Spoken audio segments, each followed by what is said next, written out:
Welcome to Dear Business Coach, the podcast. My name's Elizabeth. Find one thing to move your business forward today with conversations, spotlights, interviews, articles, and free resources. Listen and follow and subscribe on social media. Dear Business Coach pages and groups. Dear Business Coach podcast. We're on Facebook, LinkedIn, Instagram, YouTube, and don't forget Spotify, Apple, iHeartRadio, Amazon Music, anywhere you listen to podcasts. All it takes sometimes is one little thing to move your business forward today.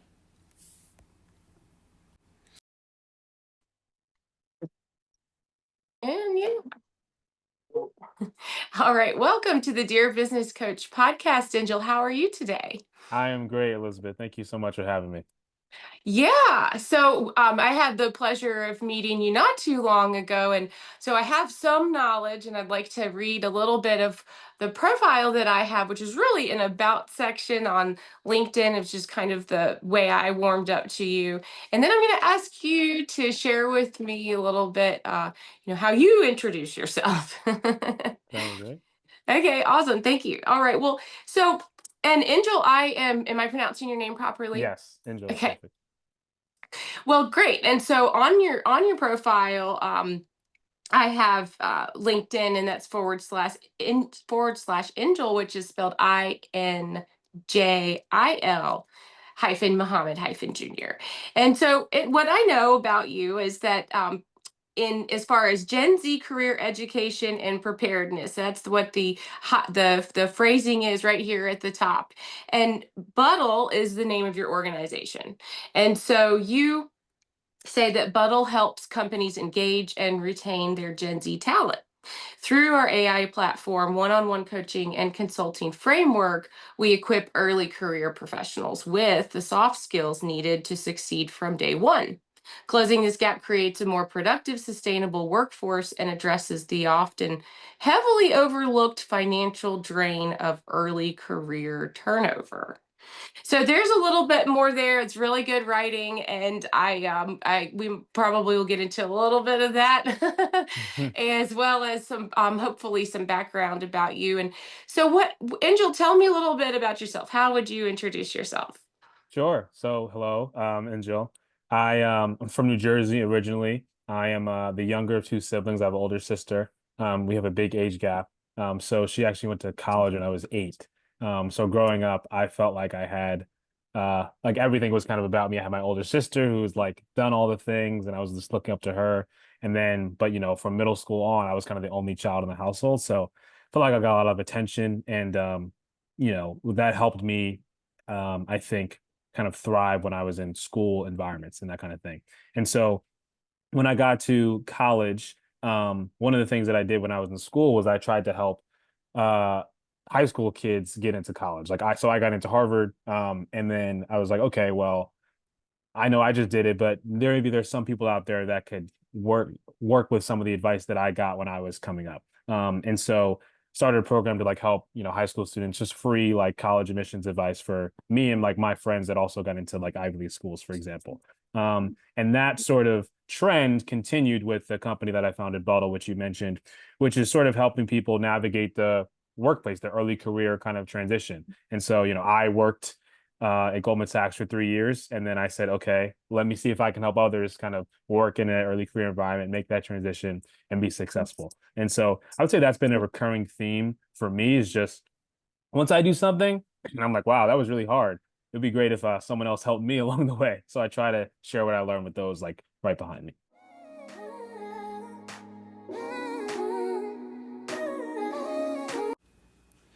Hey, listeners, don't forget to subscribe to email if you haven't already.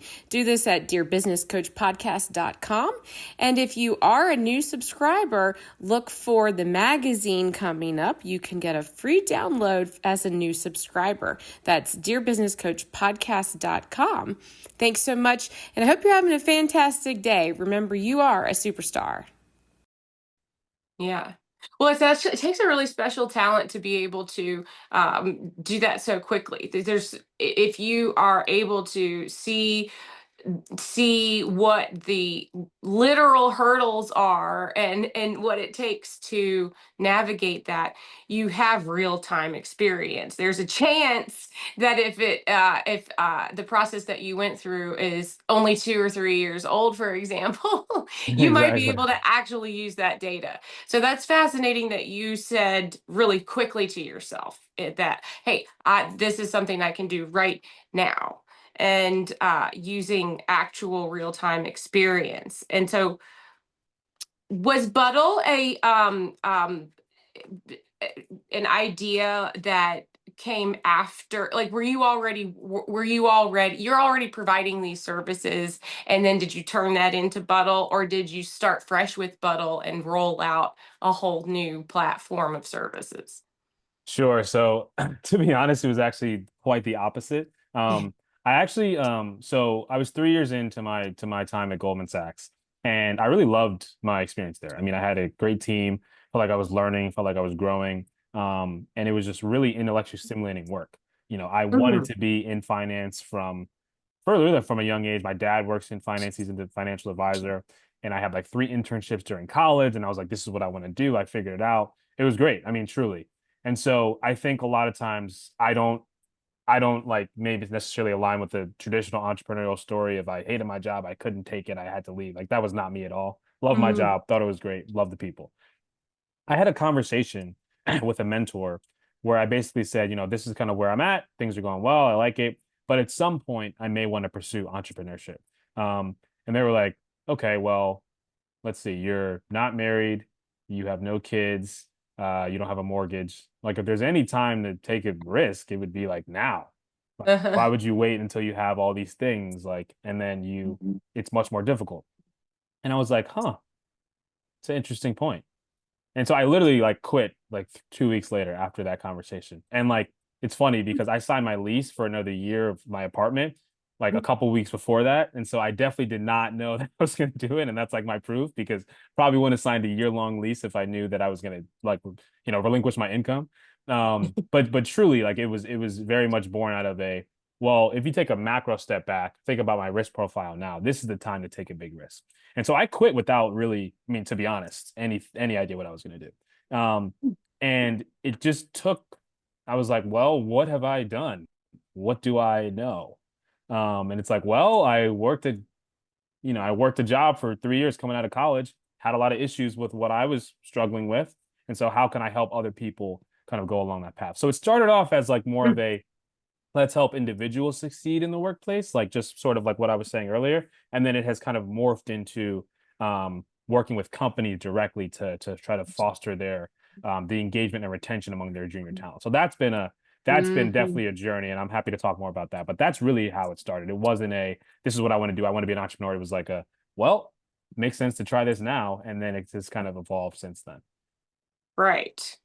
Okay, well, fascinating. Well, thank you. And I mean, that is a very that's a great story, a great timeline that you have there. I hope you have that written down or documented because, yeah, that's what people. That's what That's the kind of stuff that someday you will share with somebody, and the way that your mentor pushed you a little bit or inspired you. So, and that's so true. If you on the one hand, if you take if you don't have the pressures, then maybe you have to make your own motivation or light your own fire, as far as deadlines and pressure and having to make something that works or make something that actually produces um, s- exchange with customers right away and cash flow and things like that. What's fascinating is that you are saying that you could see and put into frame in front of you specific challenges that you experience. So that's what I want to make sure to uh, highlight here, right? Because you are sharing what you shared with me in our pre-interview was a little bit about these skills, like in your about section, as I read at the top of the interview. Soft skills you are finding personally and with amongst other folks that might be similar in age or experience, or maybe it's specific to how you graduated when you graduated just because of COVID, for example? Yeah, What exactly. are these skills that you're talking about? I can only imagine. Sure. So I think exactly what your latest point is, that it's important to frame this in the context of like what our generation experienced. And so, there's been every generation says the prior generation is lazier than they were, doesn't want to work as hard, et cetera. Joe Mull, in his great book Employability calls this the myth of lazy, and it goes Hmm. back like 128 years. Like there's newspaper clippings from the 1800s where they said these 1860s people are lazy. It's like, okay, so that is not new, that the new generation is lazy. What is new is that, March of 2020, I was in college. It was my junior year of college, and they told me that I was going to get sent home. And I didn't know it was going to be for the rest of my college career, but I just got sent home from school. And so I saw my parents work from home, you know, 5 days, 7 days a week, whatever. Everyone on earth was in that kind of environment. And so when you have that kind of exposure before you enter the workplace, well, first off is you don't view working from home as a perk. You view it as like an inalienable right. This is just the way it is. Like, why do I have to work for 8 years before I get this flexibility? This is just, everybody has this, right? And so that's a big transition. Another thing is, I think the advent of AI, specifically generative AI, has made what typically was junior level tasks so accessibly done by people that don't need to talk to anyone, right? So if you have, you typically were given busy work when you're sort of starting out. And the fact that a computer can do that a lot more effectively than you, but like realistically can do it well and doesn't talk back and has all these, other benefits, that has made the premium on what junior talent has been able to provide much higher. I mean, the job market has been really difficult these past couple of years as well for everyone, but especially for early career talent, because if you're reassessing in like a difficult, economy, well, we can kind of outsource a lot of the stuff that these junior talent used to do. And so there's a lot of macro, I would say, headwinds that are making it more difficult for our generation, Gen Z, to kind of succeed in the workplace than were prior. But to your point, there's still these tried and true soft skills that you've always had to learn, but they're just becoming more difficult to learn. So what are some of these soft skills? Well, one is self-advocacy, right? When you're in school, if you do well on an assignment, like, and you get 100 on the test, you're the best student. You don't need to ask your professor, hey, you need to like notice me in class. Like you just have to do your work and that's it. Not how it works in the workplace. You have to actually advocate for yourself and make sure that you have the visibility and the perspective to make sure others know about what you're doing, right? Time management is the big one. Time management in college is you have so much time, you don't know what to do with it. Time management in the workplace is you have no time, but you have more work to do, right? I mean, in college, if you don't do your assignments, you don't show up to class, you can still graduate and do well. Like there's not really, like the threshold to graduation is, I think, a lot lower than people give it credit for. Mm. Um, and then networking, right? Like, knowing the right people, but also keeping up with them and making sure that you have a system behind building mentors, building sponsors. That is vital in the workplace and not necessarily something that's emphasized in college. Maybe you practice it, but it's not emphasized specifically. And so when I got to the workplace, I was like, oh, I went to Harvard. I was a math major. Like I did all these internships. Like I'm going to be fine. This is going to be cake. And then I was like, whoa, there's so many aspects that just had nothing to do with your academic preparation or expertise or whatever, because it's just a different environment. Right. And so that was the biggest thing for me that I realized. And I said, okay, there's clearly something here that's missing. And when I talked to my mentors and people that were able to help me, they knew the answers like right off the bat. And I was like, how do you guys all know this like so easily and so quickly? And they're just like, yeah, well, we all went through it and then you find, I'm like, why does everyone have to go through the same thing? Can't we help people just figure this out starting, from the beginning? And so that's what we strive to do at Buttle. Yeah, yeah, yeah. No, there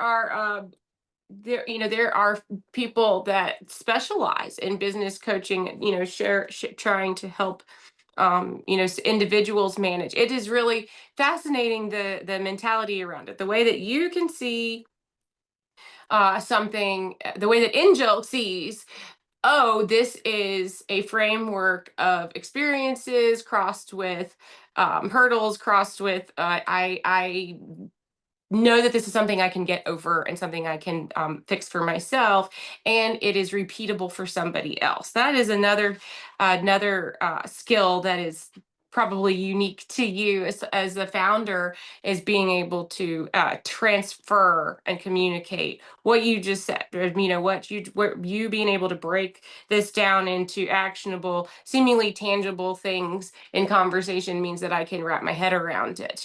As far as going into the workplace for a day, going to work for a day, or trying to work for a day, whether it's at home or in an Yeah, office or or managing a project between those two kinds of demands as well, is leaves the individual up to their own devices. So you can feel like you're working, you can feel like, oh yeah, I'm part of the company, I got hired, I'm part of the team, and yet it is individual project management. And how does that, I need somebody to tell me how to manage my own project. So that's it takes a skill for you to realize that and turn around and see that that information can be transferable to an immediate group of people who needs it, right? So yeah, also I find it curious how you connect with other folks in the market for your service, who are of the age, who are actually identifying that they have this need for this knowledge. So I am assuming or guessing that you also have experienced the real-time face-to-face demand for this kind of conversation coaching and literally service providing of soft skills. What do you think about that? Do you have a perspective on who is saying, I need, I'm, yes, I know yeah. that I have this problem. For sure. No, for sure. I think, coming up in the spaces and the schools or whatever that I've gone to, there's a lot of people that are used to things going well. I mean, to be frank, like things kind of just work out. My friends at Harvard, my friends at other schools and went to boarding school. Like there's this idea that like, this is the next stage, but it's going to be okay because everything else has been okay.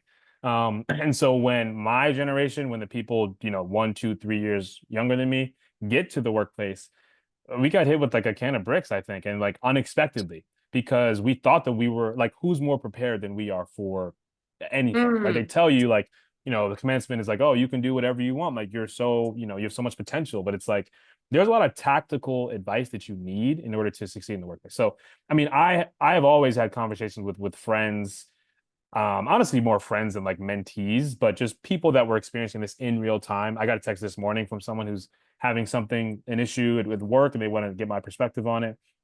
That's been a part of just like my experience growing up with learning this process in real time with people that are around my age. And so I think that the insight that this was a skill, that this was needed, definitely came from those like very informal conversations. And then once I started to do like actual research in the problem, I was like, oh my God, this is actually a huge problem, right? Because there's an even bigger cohort of people that don't even know that they need these skills, right? It's one thing to know what you don't know. It's another thing to be like, well, my manager just needs to pay me more money and then I'll work harder. Or, mm. I don't know why they want me to do XYZ. That doesn't make any sense. Not understanding like the implications behind what that means for the workplace. And so I think the insight was sparked to your point by like having those informal conversations with the people my age, like the junior talent. But when I started doing research on like again the business side of it, where it's like you are hiring these people and like they don't know what they're doing and they're not productive, they're not successful, etc. That's when it was like, okay, this is actually a really interesting opportunity to just help people in a space that means a lot because we spend so much time at work. It's like you want to be successful at work or have the ability and the know-how to be successful at work. Yeah, well, certainly finding a fantastic partnership with the folks that are in this group with you that are interested in your services. The customers that you're building today, I think, will be lifelong partners with you, because this is a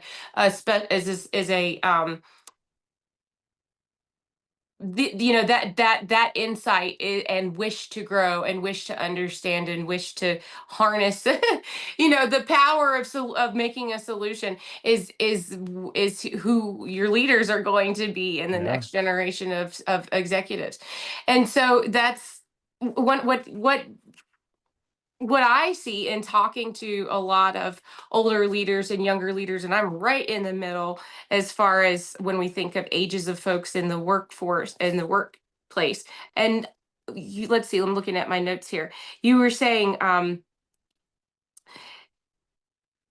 network, you said self-advocacy and you said networking, and these are part of the skill sets that we have to think about when transitioning into the workplace out of an academic sphere.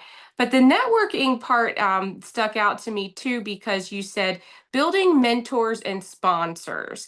And that is something that I'm trying to get my vocabulary around, because where, when I was in college, it was the beginning of understanding that you will go through four, five, six, seven uh, positions or companies in your career. Mm, And that was something that I was getting, my group was getting used to, getting comfortable with. Like that, I mm, think I'm the first. I'm 41, and I think that I feel like I'm part of the first graduating class that was all. Finally, we get the idea that that's going to be a reality for yeah. us, that we're going to work for 5 or 6 7 different companies.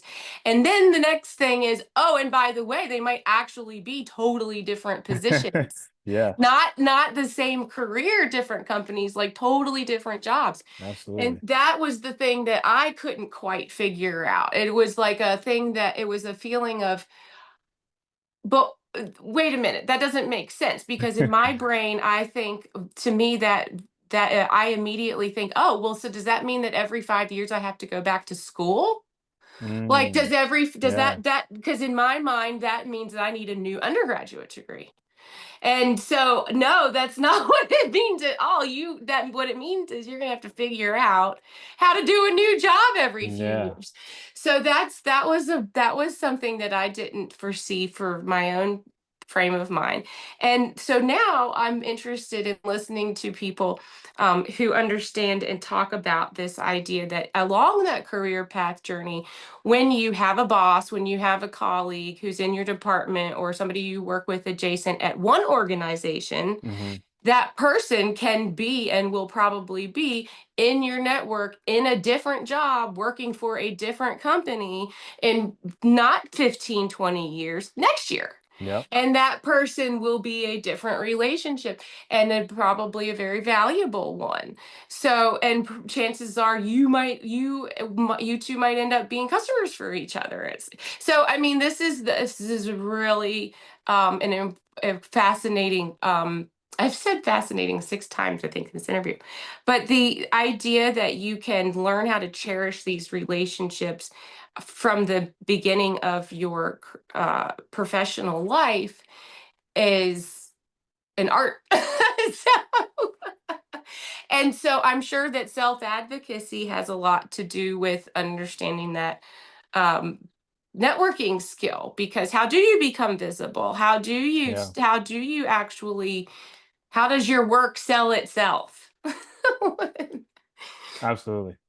No, I think you make such good points, and I think the biggest one is that networking is a skill. It's not a, I'm a suave person. I know how to talk to people at happy hours or whatever. I need to be able to consistently send follow-up emails. I need to consistently be able to send people updates on what I'm working on. And, there's a difference, I think, between being someone who feels comfortable in extrovert oriented settings versus Mm, being someone who can foster a productive relationship both ways over time. And mm, I think the quicker that you can realize that those are different skill sets, the more successful you'll be in building your network. So I'll just give an example. Like one of the things that we kind of talk about is the difference between coaches, mentors, and sponsors, right? So a okay. coach for an early career professional is someone who is like, call it 2 to 4 years older than you, actually did your exact same job. They know where the files are located. They know where the bathroom is. It's the person you ask your dumb questions to. Like, I don't want to let anyone else know that I'm asking this, but I'll have you, and like you'll know and you'll get why I have this question and be able to answer it very quickly, right? And then you have mentors. So mentors are just broadly people who give advice. They have perspective that is valuable, whether it's directly in your role, maybe it's in a different role, in adjacent space, maybe at a different company, but they can help you just think about what you're experiencing in a way that can be useful for you moving forward. And then last is sponsors. So sponsors are people who can speak for you when you're not in the room, to help you access more opportunities, right? So if there's a new role that's being proposed, and you're probably not going to be in the room when they're talking about who's going to get the job, but someone who's your sponsor, who you've connected with, who you have a good relationship with, can help you get can help you access that opportunity that you wouldn't otherwise have. And so I think understanding there's more than three, but at least we think about it three different layers of relationships helps you be more intentional and right and practical about the way that you interact with people, because you don't want to necessarily have it be if you're talking to a sponsor, if you're not interested in talking with me in a week, then they don't care about me and they don't want to give me advice. I'm just going to let it go or take things personally, when really what you're trying to do is build long-term relationships. So thinking about the long game is really valuable and impactful in terms of like developing that skill set, which you said, of networking. So I mean that is amazing. Thank you so much. I hope you know how awesome this conversation is. Thank you. So it's about time. I can't keep you much longer. So what can I highlight for you? What do you want people to see when they go looking for Angel? So I am active on LinkedIn. I post like 5 times a week. I actually saw your conversation with Andrea last week, and she said, Mhm. nobody nobody cares. Like at a certain point, you just have to say, I'm going to do this for me and for the business. And if someone has an issue with it, like they're not the ideal customer, and people who want to resonate with me are going to resonate with me. And so I've been very, very intentional about just posting a lot and putting a lot of content out there, because I think it's when you're trying to start a business, I mean, you know this, Elizabeth, like you have to promote yourself. You have to make sure that people know who you are in order to help people. And so I would say that I've been intentional about building on my LinkedIn over the past couple of months. So you mentioned my kind of handle there. And then our website is a great place to kind of see what we do as well. Buddleplatform.com. It's Buddle, which is like spelled like huddle with a B, platform.com. So yeah. Nice. Buddleplatform.com and LinkedIn /Angel Muhammad Jr. And yeah, and Buttle platform is on your LinkedIn page as well, and so I can look at all of your resources there. And there's a magazine article next quarter for this interview in the Dear Business Coach podcast magazine, and there's also the subscriber email blasts that will go out for this episode. So the show notes, of course, everywhere that the episode is streaming, will be able to see your links and your how folks can contact you in Buttle platform. So thank you, amazing, for sharing. You actually kind of gave us some inside secrets. What are those things to look for? Well, thank you, Angel. I hope you have a fantastic day, and I would love to talk to you again. So let's keep up. Really appreciate you having me, Elizabeth. It was an absolute pleasure. So thank you. Thank you, and talk to you soon. Okay. You've been listening to the Dear Business Coach podcast. My name's Elizabeth Walker, producer and host. Don't forget to subscribe to email. Thank you so much for being here, and find one thing today to move your business forward. Contact me at dearbusinesscoachpodcast@gmail.com. And as always, you are a superstar.